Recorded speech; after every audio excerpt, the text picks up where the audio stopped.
সৰ্বপ্ৰথমে আমি Pengeri Margherita auto magic সন্থাৰ তৰফৰ পৰা আজি অসমীয়া বাপতি সাহোন কঙালী বিহুৰ আন্তৰিক শুভকামনা সমগ্ৰ অসমবাসীলৈ জ্ঞাপন কৰিছোঁ।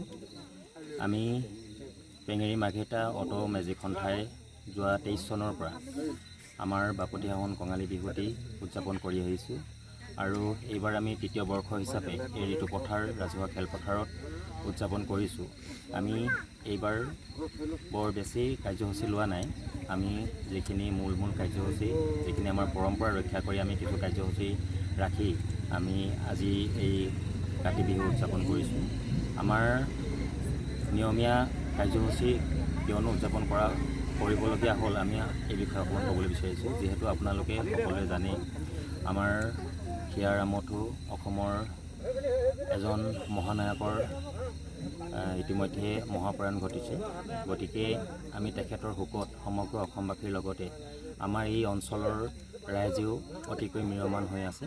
গতিকে তেখেতৰ শোকত ম্ৰিয়মান হৈ থকাৰ কাৰণে আমি এই বৰ্ষ এই কঙালী বিহুটি আমি অনুষ্ঠিতভাৱে উদযাপন কৰিবলৈ বিচাৰিছোঁ।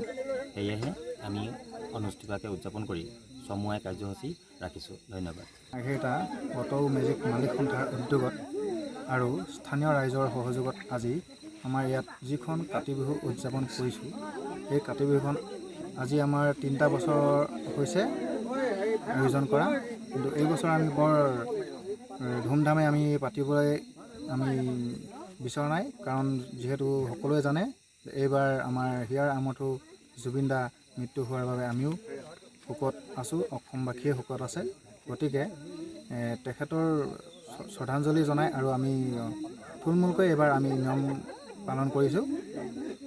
মানে আমি ইয়াৰ পৰাই এই মঞ্চৰ পৰা আমি সকলোৱে আমি জুবিনদাৰ ন্যায় পোৱাটো আমি বিচাৰিছোঁ। আমি চৰকাৰকো আমি অনুৰোধ জনাইছোঁ জুবিনদাৰ যাতে ন্যায় হয়, সেয়াই আমি কামনা কৰিছোঁ।